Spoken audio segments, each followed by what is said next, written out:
Hello students, welcome to my YouTube channel maths idol. Myself doctor Kavita Gupta. बच्चों, ये मेरा external direct products का chapter चल रहा है ग्रुप थ्योरी 2 में, जिसके पहले लेक्चर में मैंने आपको डेफिनेशन बताई थी एक्सटर्नल डायरेक्ट प्रोडक्ट की। आज बेटा लेक्चर 8.2 है, जिसमें मैं आपको थ्योरम कराऊंगी। थ्योरम 8.1 प्रूफ भी कराऊंगी, क्वेश्चंस भी देखेंगे। Order of an element in external direct product. चलिए बच्चों, स्टार्ट करते हैं। देखो बेटा, थ्योरम 8.1 आपको बहुत ही इंपॉर्टेंट रिजल्ट निकल कर देगी, जो कि आप क्वेश्चंस में यूज करोगे। कि order of an element in the direct product of finite number of finite groups. ये क्या मतलब है? कि जो आपने एक्सटर्नल डायरेक्ट प्रोडक्ट बनाया, आप सबको पता है वो ग्रुप्स का बनेगा। वो ग्रुप मैंने फाइनाइट ली है, ठीक है। अगर वो ग्रुप्स ही फाइनाइट है तो उसके अंदर एलिमेंट का जो ऑर्डर निकलेगा वो भी फाइनाइट ही निकलेगा, ठीक है। तो सबसे पहली बात तो ये कि G1 G2 GN जितने भी आपके ग्रुप्स थे जिनका मैं एक्सटर्नल डायरेक्ट प्रोडक्ट बना रही हूँ, वो सब मैंने फाइनाइट लिए। और अब मैं क्या कर रही हूँ, उसका कोई भी एलिमेंट है उसका ऑर्डर निकाल रही हूँ। तो उसका ऑर्डर एलिमेंट किस फॉर्म का होगा? यही होगा, एन टपल फॉर्म का होगा, ठीक है। G1 G2 GN डेफिनेशन बेटा पहले वाले लेक्चर में सुन के आना अच्छे से। G1 G2 GN ये कोई भी एलिमेंट होगा एक्सटर्नल डायरेक्ट प्रोडक्ट का। मुझे इसका ऑर्डर निकालना है, तो ये जो मॉड का साइन आपको दिखाई दे रहा है, दैट स्टैंड्स फॉर ऑर्डर, ठीक है। तो इसका अगर मुझे ऑर्डर निकालना है तो वो ऑर्डर क्या होगा? It is the LCM of the order of each element. तो एलसीएम किसका ले लूंगी मैं? ये G1 G2 GN जो है ना, इनके ऑर्डर का। मतलब क्या हो गया कि अगर आपको एक्सटर्नल डायरेक्ट प्रोडक्ट के किसी भी एलिमेंट का ऑर्डर निकालना है तो आप क्या कर लोगे? उसका एलसीएम ले लोगे उसके हरेक एलिमेंट के ऑर्डर का। मतलब इंडिविजुअल एलिमेंट्स ले लो, हर कंपोनेंट को ले लो इंडिविजुअली, उसका ऑर्डर निकाल लो और उसका एलसीएम ले लो। ये काम आपको करना है, ठीक है।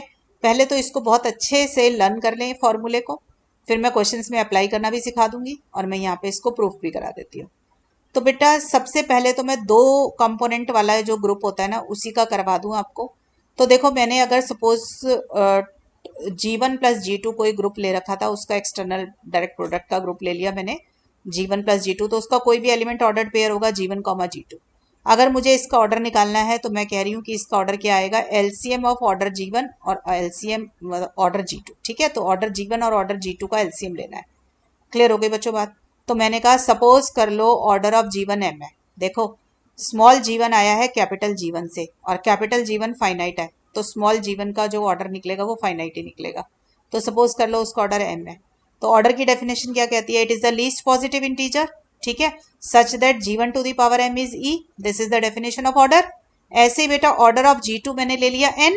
अब N है तो इसका मतलब N is the least positive integer such that G2 to the power N is E। तो आपको पता चला कि हमने ऑर्डर की डेफिनेशन का इस्तेमाल करके ये दोनों एक्सप्रेशंस निकाल ली। अब एलसीएम होना चाहिए ना इन दोनों के ऑर्डर का, मैंने यही बोला है ना। तो ऑर्डर ऑफ G1 और ऑर्डर ऑफ G2 का एलसीएम लेना है। तो ऑर्डर ऑफ G1 मेरा M है और ऑर्डर ऑफ G2 मेरा N है, तो इसका एलसीएम मैंने S से डिनोट कर दिया। तो S is equal to LCM of M and N। अब एलसीएम की डेफिनेशन क्या कहती है? कि M डिवाइड्स S और N डिवाइड्स S, यही होगा, सबको पता है एलसीएम की डेफिनेशन है ये। तो M डिवाइड्स S हो गया और N डिवाइड्स S हो गया। मुझे शो करना है कि order of G1 G2 is LCM of order of G1 order of G2, यानी कि S, ठीक है। तो मुझे शो करना है order of G1 comma G2 is S। Order की डेफिनेशन क्या कहती है? It is the least positive integer such that this to the power S is E। तो मेरे को अब ये शो करना है कि S is the least positive integer such that G1 G2 के ऊपर अगर S लगाऊंगी तो वो E1 E2 दे देगा। ये मुझे शो करना है। क्लियर हो गई बच्चों? जो स्टेटमेंट मेरी थी ना, उसको मैं मैथमेटिकली लिखती लिखती यहाँ तक आ गई। अब मुझे बस इतना काम करना रह गया कि ये G1 G2 की पावर जो S है, इसको E1 E2 शो करना है। तो मैंने कंसीडर कर ली बेटा G1 G2 की पावर S। इसका मतलब क्या है? G1 G2 कितनी बार मल्टीप्लाई हो रहे हैं? S बारी। आपको पता है कि ऑपरेशन कंपोनेंट वाइज होती है, तो इसका मतलब फर्स्ट एलिमेंट फर्स्ट से मल्टीप्लाई, सेकंड सेकंड से। तो G1 कितनी बारी मल्टीप्लाई हो गया G1 से? S टाइम्स, तो ये G1 S आ गया और ये G2 S आ गया। अब S ऊपर हमने क्या लिया हुआ है? देखो, हमने लिखा हुआ है एलसीएम था हमारे पास, तो M डिवाइड्स S। ये देखो यहाँ पर, जहाँ मेरी पेंसिल है M डिवाइड्स S है। तो डिवाइड्स की डेफिनेशन क्या कहती है? Denominator equal to numerator into some number. तो denominator equal to numerator into some element आ गया, इंटीजर मतलब A बिलोंग्स टू Z आ गया। सेम डेफिनेशन आप N बाई S में यूज कर सकते हो।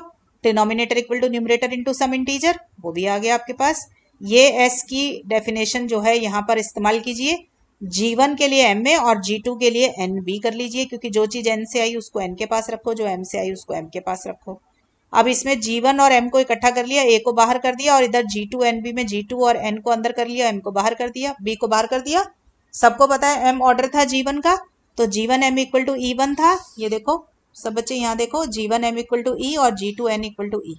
तो मेरे पास ये आ गया E, और E आ गया बेटा। मैंने ये E1 E2 सिर्फ इसलिए लिख दिया क्योंकि आपका G1 ग्रुप जो है G2 ग्रुप से डिफरेंट हो सकता है, तो ये अपनी आइडेंटिटी लेकर आएगा और ये अपनी आइडेंटिटी लेकर आएगा, ठीक है ना। दोनों की आइडेंटिटी अपनी अपनी होगी, इसलिए तो E1 A और E2 A, आपको पता है आइडेंटिटी की कितनी भी पावर रेस कर लो आइडेंटिटी रह जाता है। तो मेरे पास आ गया G1 G2 की power S is equal to E1 E2।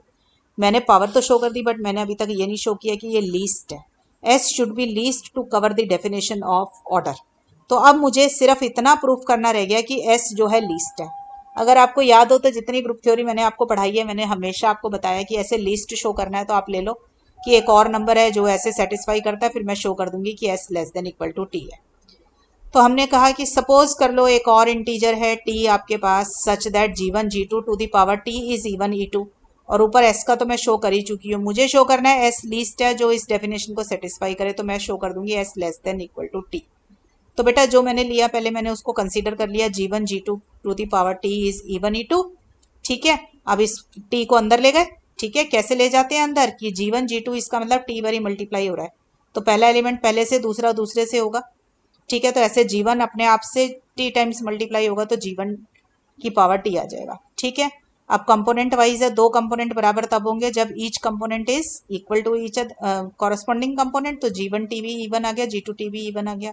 आप सबको पता है ये डेफिनेशन है, ये बड़ी प्रॉपर्टी है हमारी कि किसी एलिमेंट की पावर अगर आइडेंटिटी है तो order of that element divides the power. तो ऑर्डर ऑफ G1 T को भी डिवाइड करेगा, और इधर से ऑर्डर ऑफ G1 हमने ले रखा था M, ठीक है। तो मुझे पता चला M डिवाइड्स T आ जाएगा, ठीक है। मैं दोबारा समझा देती हूँ, यहाँ पे देखो A to the power M अगर आइडेंटिटी होता है तो हमारी प्रॉपर्टी है order of A divides M। अब यहाँ पे क्या है मेरे पास, G1 T की पावर E है, तो इसका मतलब order of G1 divides T, और ऑर्डर ऑफ G1 मेरा M है, तो इसका मतलब M डिवाइड्स T।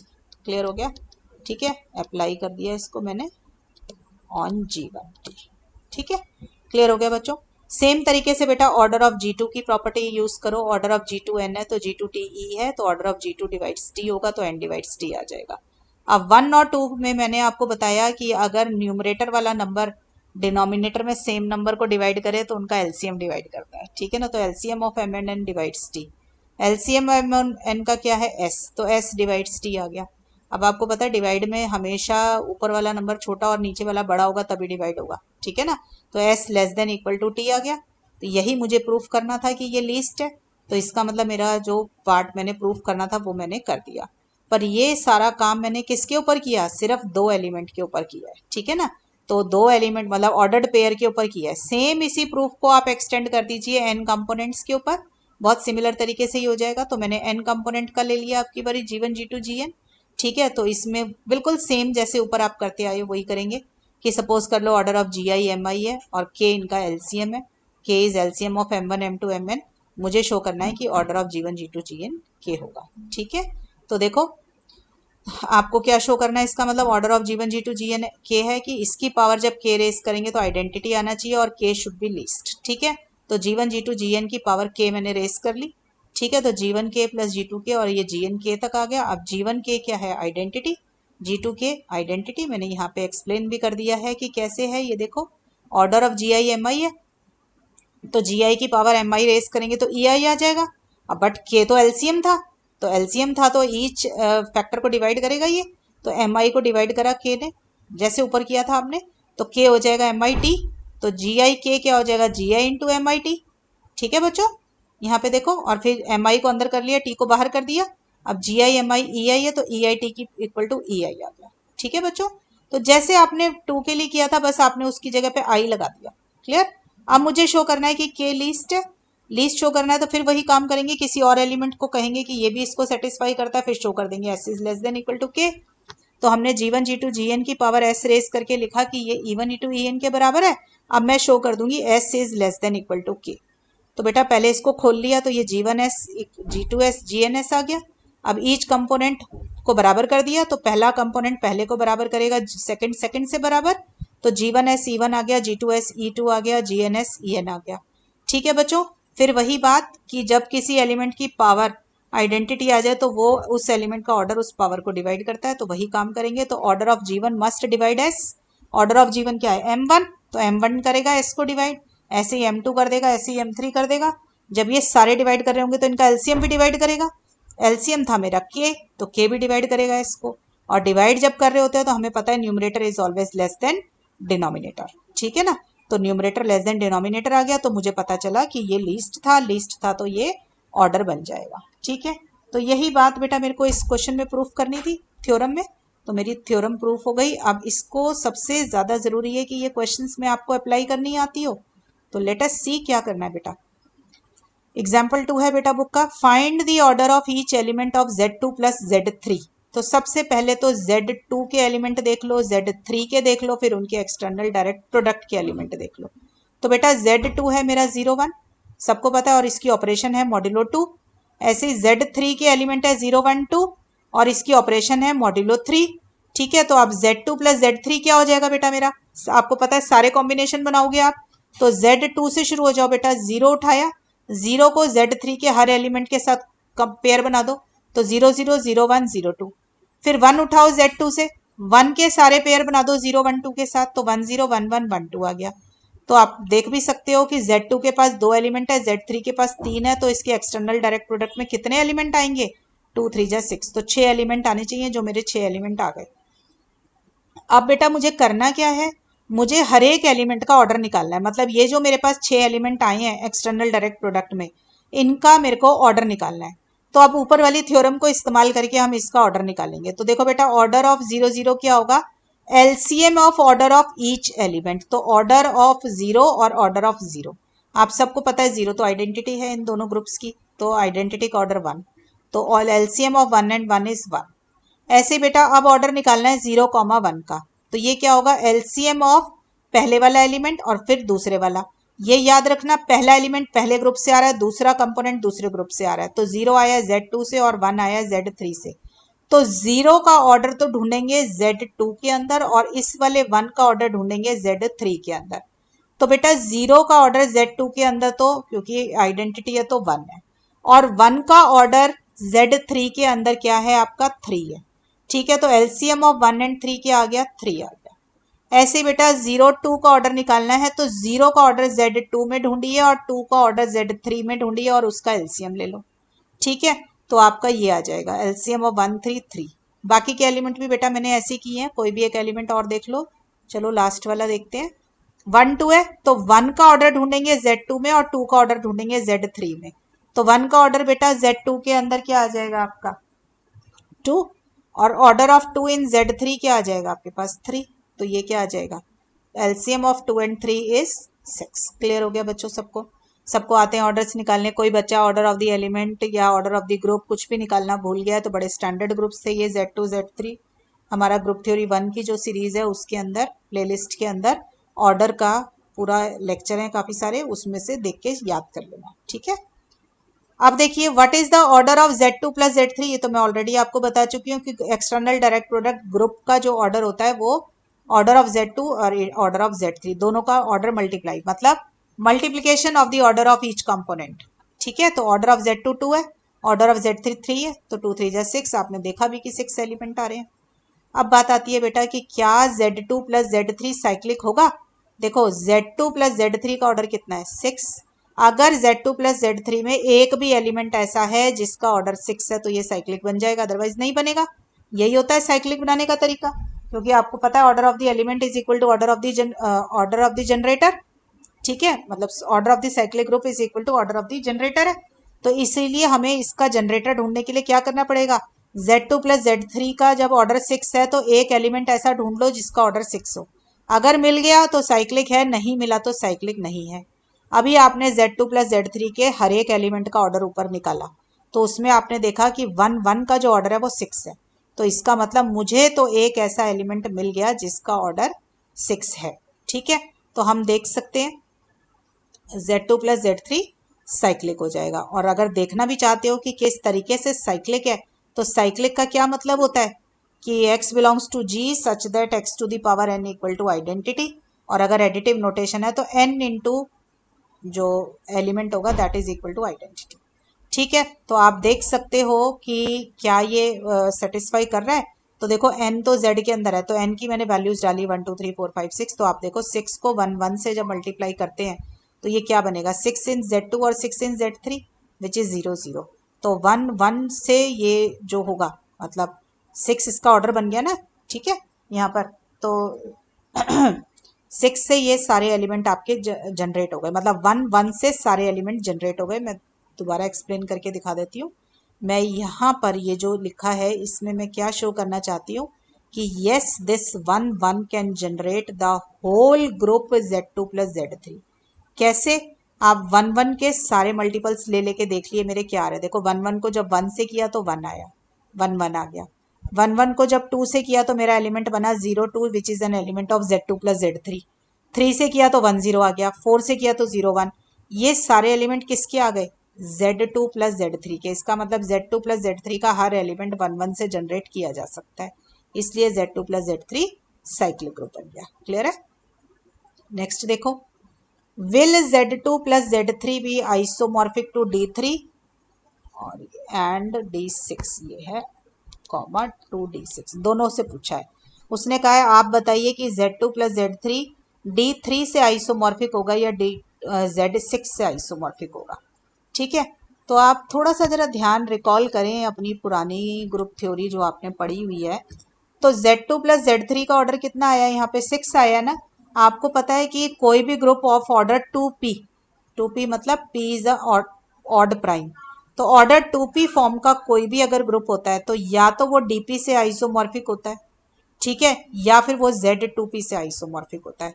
ये थ्योरम आपने करी हुई है, मैंने यहाँ लिख दी है कि we know that a group of order 2p is isomorphic either to dp और Z2p। अगर वो साइक्लिक होगा तो Z2p से आइसोमॉर्फिज्म बनाएगा, मतलब, और अगर नॉन एबिलियन होगा तो Z2p से आइसोमॉर्फिज्म बनाएगा, और अगर नॉन एबिलियन होगा तो डीपी से आइसोमॉर्फिज्म बनाएगा। क्योंकि डीपी क्या चीज होती है, डाइहेड्रल ग्रुप। डाइहेड्रल ग्रुप खुद नॉन एबिलियन होता है, और जेड क्या है, एबिलियन ग्रुप। ठीक है ना, तो आपको ये बात याद रखनी है। This is the classification of a group of order 2p कि order 2p p is an odd prime. इस टाइप के जितने भी ग्रुप्स होंगे वो या तो डीपी के आइसोमॉर्फिक होते हैं या Z2p के आइसोमॉर्फिक होते हैं। देख लो, अगर वो एबिलियन है तो Z2p के साथ आइसोमॉर्फिज्म बनाएगा, और अगर नॉन एबिलियन तो डीपी के साथ बनाएगा। तो अब आ जाइए बेटा, हमारे पास तो Z2 प्लस Z3 है। Z2 प्लस Z3 का ऑर्डर है 6। अब 6 होता है 2 इंटू 3, यानी कि P is an odd prime, तो 3 यहाँ पे ऑड प्राइम है, तो ये 2p फॉर्म का है। तो या तो ये D3 के साथ आइसोमॉर्फिज्म बना देगा, ठीक है ना, और या फिर उसके साथ आइसोमॉर्फिज्म बना देगा Z6 के साथ। ठीक है, अब ये देख लो कि Z2 प्लस Z3 एबिलियन होगा तो Z6 से बनाएगा, नहीं तो D3। अभी अभी आपने देखा Z2 प्लस Z3 साइक्लिक है। अभी अभी हमने ऊपर देखा ना कि ये साइक्लिक ग्रुप ऑफ ऑर्डर 6 है। अगर साइक्लिक है तो ये एबिलियन भी है, because every cyclic group is एबिलियन। तो Z2 प्लस Z3 एबिलियन भी बन गया। अगर ये एबिलियन है तो किसके साथ आइसोमॉर्फिज्म बनाएगा, Z6 के साथ। क्लियर हो गई बच्चों बात। चलिए नेक्स्ट आ जाओ बेटा, determine the number of elements of order 5 in Z25 plus Z5। अब आपको 5 ऑर्डर का एलिमेंट निकालना है Z25 और Z5 में। तो सबसे पहले ये देखो इसके एलिमेंट क्या होंगे, A B, where A belongs to Z25 और बी बिलोंग्स टू Z5। तो इसका जो भी एलिमेंट है ए बी फॉर्म का, उसका ऑर्डर क्या होगा, LCM of order of A और ऑर्डर ऑफ बी। मैं चाहती हूं कि ये कितना आ जाए, ऑर्डर 5 आ जाए, यानी कि मैं चाहती हूँ एलसीएम कितना आ जाए, 5 आ जाए। ठीक है, अब ये कितने कॉम्बिनेशन बना सकता है, देखो ए आया कहाँ से, Z25। आप सबको पता है order of the element divides order of the group. तो order of the element divide order of Z25, Z25 का ऑर्डर 25। तो ए के पास क्या क्या पॉसिबिलिटीज हो गई, ऑर्डर ऑफ ए के पास 1 5 और 25। ठीक है बच्चों, तो इसका मतलब मुझे ये पता चला कि Z25 के अंदर जितने भी एलिमेंट होंगे उन सब का ऑर्डर या तो 1 हो सकता है या 5 हो सकता है या 25। ठीक है, यही कॉम्बिनेशन देखेंगे अब हम। ऐसे ही बेटा बी जो है वो कहाँ से आया, Z5 से। तो order of B divides order of the group, तो Z5 का ऑर्डर 5 था तो ऑर्डर ऑफ बी 5 को डिवाइड करेगा। तो ऑर्डर ऑफ बी क्या आ जाएगा, या तो 1 या फिर 5। तो अब दो ही पॉसिबिलिटीज हैं Z5 के एलिमेंट्स के पास, या तो 1 या 5। अब आप इनमें से ना ये कॉम्बिनेशन बना बना के देख लो कि किसका एलसीएम 5 आ सकता है। ठीक है, तो देखो अगर ऑर्डर ऑफ ए 1 है और ऑर्डर ऑफ बी भी 1 है तो 1 और 1 का एलसीएम तो 5 नहीं आएगा। तो ऑर्डर ऑफ अगर ए 1 है तो और बी 5 है तो इसका एलसीएम 5 आ जाएगा। ऐसे ही फिर 5 के साथ 1 का कॉम्बिनेशन बन सकता है, 5 के साथ 5 का कॉम्बिनेशन बन सकता है। ठीक है, तो मैंने यहाँ पे लिख दिए जितने कॉम्बिनेशन पॉसिबल हैं जो आपको एलसीएम देंगे 5। क्लियर है। अब बस ये एलिमेंट ढूंढ लो। देखो ऑर्डर ऑफ ए 1 और ऑर्डर ऑफ बी 5, ये पहला केस मैंने कंसीडर कर लिया। ठीक है बेटा, ये ऑर्डर ऑफ ए बी क्या देगा, एलसीएम देगा। एलसीएम कितना आ रहा है मेरा, 5 आ रहा है। अब मुझे सिर्फ इतना देखना है कि order of A equal to 1 ऐसे कितने एलिमेंट हैं आपके पहले ग्रुप के अंदर, और ऑर्डर ऑफ बी 5 क्योंकि बी सेकंड उससे आया है Z5 से, तो Z5 के अंदर इस टाइप के 5 ऑर्डर के कितने एलिमेंट है ये निकालना है। ठीक है, तो देखो और number of elements of order 1 in Z25 कितना होगा, 1 ही हो जाएगा। ठीक है, क्यों, क्योंकि आइडेंटिटी ही एक अकेला ऐसा एलिमेंट होता है जिसका ऑर्डर 1 होता है, तो आइडेंटिटी एक ही होती है, तो इसका मतलब Z25 के अंदर एक ही एलिमेंट है जिसका ऑर्डर 1 है। अब हमें क्या करना है, order of B equal to 5 देखना है, मतलब 5 ऑर्डर के कितने एलिमेंट होंगे Z5 के अंदर। अब थोड़ी सी अपनी प्रॉपर्टीज को रिकॉल कीजिए जरा। Z5 क्या है आपके पास, साइक्लिक ग्रुप, सबको पता है Zn साइक्लिक होता है, और साइक्लिक ग्रुप के अंदर ये प्रॉपर्टी होती है number of elements of order D in cyclic group is 5D। बहुत बड़ी प्रॉपर्टी है। तो अगर मैं इस D को 5 डाल दूं तो 5 ऑर्डर के कितने एलिमेंट होंगे Z5 के अंदर, 5 5। ये 5 क्या है, आइलर 5 फंक्शन। तो 5 ऑफ प्राइम नंबर क्या होता है, 5 5 हो गया 4। ठीक है, तो एक साइक्लिक ग्रुप के अंदर 5 ऑर्डर के कितने एलिमेंट होते हैं, 4, तो वो 4 आ गए। तो number of elements of order 5 in Z25 plus Z5 कितना आ गया, देखो 1 ये वाला और 4 ये वाला, तो 1 इंटू 4 इक्वल टू 4 आ गया। ठीक है बच्चों, बच्चों कम से कम ये क्वेश्चन 2 बार ही सॉल्व करना तो अच्छे से याद होगा, फिर आगे के सारे क्वेश्चन आसान लगेंगे। ठीक है, केस 2 लीजिए। केस 2 क्या है, ये वाला order of A is 5 and order of B is 1। ठीक है बेटा, तो देखिए ऑर्डर ऑफ ए 5, ए कहाँ से आ रहा था, Z25, अब Z25 भी साइक्लिक है। अब साइक्लिक ग्रुप है तो इसके अंदर number of elements of order 5 क्या होगा, 5 5 5 5 क्या होता है, 4 क्यों होता है, 5 of P is equal to P minus 1 where P is a prime number. ठीक है, तो 5 है तो 5 माइनस 1 इक्वल टू 4 आ गया। अब order of B is 1, 1 order किसका होता है, आइडेंटिटी का, और आइडेंटिटी हमेशा यूनिक होती है तो एक ही एलिमेंट आ जाएगा। तो फिर से कितने एलिमेंट आ गए, 4 इंटू 1 4 आ गए। लास्ट केस ले लीजिए बेटा, order of A 5 order of B 5। अब ए कहाँ से आएगा, Z25 से। Z25 भी साइक्लिक है, साइक्लिक है तो इसमें कितने एलिमेंट होंगे, ऑर्डर 5 के 4। ऐसे ही Z5 कितने एलिमेंट होंगे, ऑर्डर 5 के 4, क्योंकि दोनों साइक्लिक है। तो टोटल कितने हो गए, 4 इंटू 4 16। तीनों केसेस के एलिमेंट ऐड कर दीजिए, उतने टोटल नंबर ऑफ एलिमेंट्स आ जाएंगे ऑर्डर 5 के। ठीक है, तो मेरे पास 24 एलिमेंट्स आ गए ऑर्डर 5 के। सब बच्चे वीडियो दोबारा सुनेंगे, क्वेश्चन को करेंगे सॉल्व एक बार। पहला क्वेश्चन ढंग से कर लोगे तो आगे के सारे क्वेश्चन आसान लगेंगे चैप्टर में। और देखिए, find the number of cyclic sub groups of order 5 in Z25 plus Z5। बेटा पहले तो ये देख लो कि साइक्लिक सब ग्रुप्स निकालने हैं। ठीक है, दूसरी बात ये देखो कि हमें मालूम है कि एक ग्रुप के अंदर each element of order D can generate a cyclic group of order D। ठीक है, सबको पता है कि कोई भी एक एलिमेंट ले लोगे आप तो उससे आप एक साइक्लिक ग्रुप जनरेट कर सकते हो, सबको मालूम है ना, ये अपने सिखा रखा है, सब group cyclic sub group generated by an element. तो वो number of cyclic sub groups क्या होते हैं, ये फॉर्मूला लर्न कर लीजिए। Number of cyclic sub groups of order 5 क्या होगा, number of elements of order 5 upon number of elements of order 5 in one cyclic sub group of order 5। ठीक है, एक के निकाल लो और टोटल से डिवाइड कर लो। ठीक है, तो मेरे पास number of elements of order 5 ऊपर अभी अभी निकाला पहले पार्ट में 24, और नंबर किसी भी साइक्लिक ग्रुप के अंदर 5 ऑर्डर के कितने एलिमेंट आएंगे, 5 5। ये डिपेंड नहीं करता कि कौन सा साइक्लिक ग्रुप है, तो अगर वो ग्रुप साइक्लिक है तो उसके अंदर ऑर्डर डी के जितने एलिमेंट होंगे वो क्या होंगे, 5D। तो मुझे डी की वैल्यू यहाँ पे 5 है तो 5 5 आ गया, चाहे कोई सा भी साइक्लिक ग्रुप हो, हर एक में 5 ऑर्डर के इतने ही एलिमेंट होंगे। तो 24/4 कितना आ गया, 6 आ गया। तो 6 साइक्लिक सब ग्रुप्स बनेंगे बेटा मेरे ऑर्डर 5 के Z25 प्लस Z5 में। जिस बच्चे को पहले की थ्योरम्स याद नहीं है, पहले की ग्रुप थ्योरी 1 याद नहीं होगी, उसको थोड़ी प्रॉब्लम आ रही होगी, तो बेटा रिकॉल जरूर कर लें।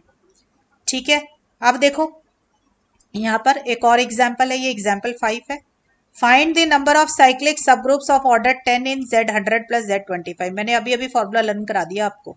Number of cyclic sub group order 10 के निकालने तो पहले number of elements of order 10 निकालो और उसको फिर 5 10 से डिवाइड कर दो। ठीक है, अब 5 10 क्या होता है, ये आइलर 5 फंक्शन है। ये आइलर 5 फंक्शन 10 का क्या होगा, 10 क्या है 2 इंटू 5, तो क्या होती है आपकी प्रॉपर्टी P1 अल्फा 1 माइनस 1। तो ये 2 है, इसकी पावर 1 है तो 1 माइनस 1, 5 है इसकी पावर 1 है तो 1 माइनस 1। फॉर्मूला सबको रिकॉल कर लेना चाहिए फाई का। देखो फाई ऑफ n, अगर आपका n जो है P1 अल्फा 1 P2 अल्फा 2 ऐसे करके Pk अल्फा k है, तो ये किसके बराबर होता है, P1 alpha 1 minus 1 P2 alpha 2 minus 1 Pk alpha k minus 1। ठीक है, माइनस 1, फिर साथ में अब ये P1 में से माइनस करो, P1 माइनस 1, फिर P2 minus 1 dash dash till Pk minus 1। तो यही प्रॉपर्टी मैंने यहाँ लगा के पहले 5 10 की वैल्यू निकाल ली विच इज 4। तो 5 10 की डिनोमिनेटर तो कैलकुलेट हो गया 4। अब सब बच्चे ऑर्डर 10 के एलिमेंट कैलकुलेट कर लो Z100 प्लस Z25 में। अब Z100 प्लस Z25 का कोई भी एलिमेंट किस फॉर्म का होगा, ordered pair A B, where A belongs to Z100 और B belongs to Z25।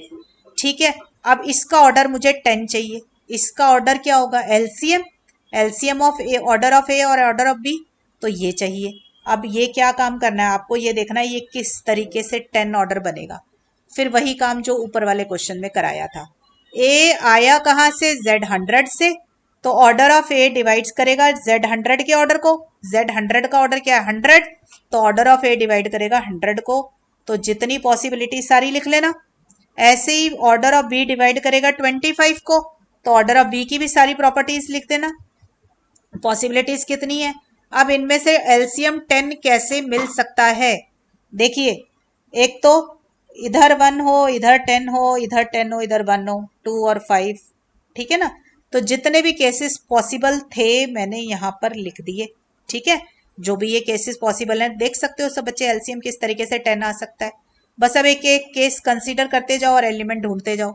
Case 1 लिया, ऑर्डर ऑफ ए 10 और ऑर्डर ऑफ बी 5। ए कहाँ से आया, Z100, Z100 भी साइक्लिक है, साइक्लिक है तो number of elements of order 2 in a cyclic group क्या होता है 5 2, तो 1 आ गया। ऐसे ही 5 लेना है, 5 कहाँ से आया, Z25 से, Z25 क्या है साइक्लिक, आपको पता है ना सबको कि Zn हमेशा ही साइक्लिक होता है फॉर एनी n। ठीक, तो number of elements of order 5 in a cyclic group is 5 5 which is 4। तो कॉम्बिनेशन कितना बन गया 1 और 4, 1 इंटू 4 4। ऐसे ही बेटा आप सेकंड केस ले लो, ऑर्डर ऑफ ए 10 और ऑर्डर ऑफ बी 1। ठीक है, तो नंबर ऑफ एलिमेंट्स कितने आ जाएंगे, देखो 10 के लिए 5 10 चाहिए होगा और 5 भी इक्वल टू 1, 1 के लिए तो आइडेंटिटी होती है तो 1 ही आ गया। तो आपने देखा था 5 10 4 है तो 4 आ गया। ठीक है, सब बच्चे कर सकते हो, 1 एलिमेंट का तो ऑर्डर आइडेंटिटी होगा तो ये 4 1 जा 4 आ गया। अब कॉम्बिनेशन निकालो बेटा, ऑर्डर ऑफ ए 10 और ऑर्डर ऑफ बी 5। देखो यहाँ से 10 है तो साइक्लिक ग्रुप के अंदर 5 10 लेना है और इधर से 5 है तो साइक्लिक ग्रुप के अंदर 5 5 लेना है। तो 5 10 हो गया, 4 5 5 है 4, तो 4 4 जा 16।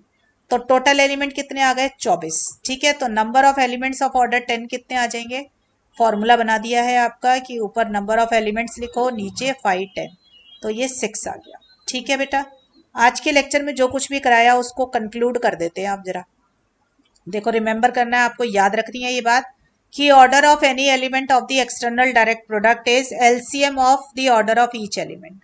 तो एलसीएम ले लेंगे ऑर्डर ऑफ ईच एलिमेंट को। और मैंने एक फॉर्मूला याद कराया, number of cyclic sub groups of order के निकालने हैं अगर आपको। ठीक है, तो कैसे निकलेंगे, नंबर ऑफ एलिमेंट्स निकाल लो ऑर्डर के और डिवाइड कर दीजिए 5k से। ठीक है, जिस उसके ऑर्डर के निकालने हैं उसी से डिवाइड कर दो, तो 5k से आप डिवाइड कर देंगे। क्लियर हो गई बच्चों बात। तो यहाँ पे बेटा ये आज की क्लास में मैंने आपको ऑर्डर निकालना सिखाया, order of each element of the external direct product. Next lecture में आपको थ्योरम 8.2 कराऊंगी। ठीक है, टिल देन बच्चों पढ़ाई करते रहें, ऑल द बेस्ट।